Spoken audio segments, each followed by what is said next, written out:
నిన్న జరిగినటువంటి సంఘటన భారతదేశంలో కాశ్మీర్లో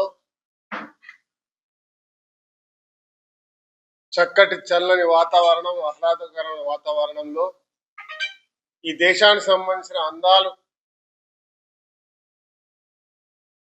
తిలకించడానికి ప్రపంచంలో ఎక్కడ లేనటువంటి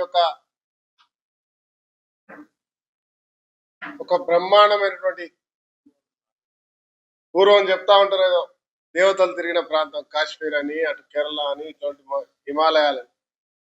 అక్కడ విధ్వంసం మరీ కులంతో పోలుస్తూ పిలిచి నిర్దాక్షిణ్యంగా పాయింట్ బ్లాంక్ లో కాల్చినటువంటి సంఘటనలు తీవ్రంగా ఖండిస్తా ఉన్నాం.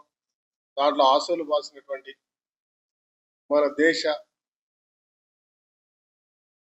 మన బంధువులకి మనస్ఫూర్తిగా శ్రద్ధాంజలి ఘటిస్తా ఉన్నా వారి కుటుంబాలకి.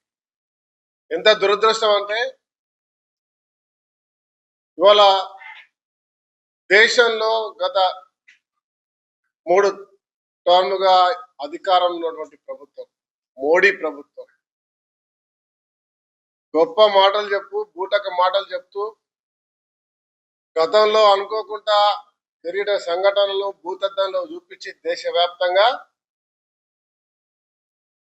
మేము తప్ప ఇంకెవరం లేము అనే విధంగా చూపించినటువంటి ప్రయత్నం చేయడం జరిగింది.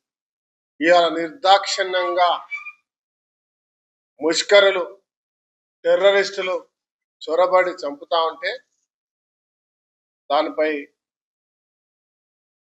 మొసలి కన్నీరు కారుస్తా ఉన్నారు.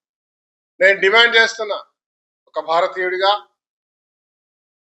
కాంగ్రెస్ పార్టీ జిల్లా అధ్యక్షుడిగా, ఒక శాసనసభ్యుడిగా, ఈ దేశంలో బాధ్యత కలిగిన వ్యక్తిగా ప్రధాని మోడీ, హోమ్ మినిస్టర్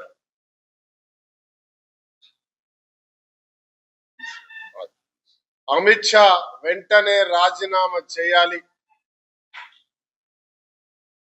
పూర్తి బాధ్యత వహిస్తూ దేశానికి క్షమాపణ చెప్పాలని చెప్పి డిమాండ్ చేస్తా ఉన్నా.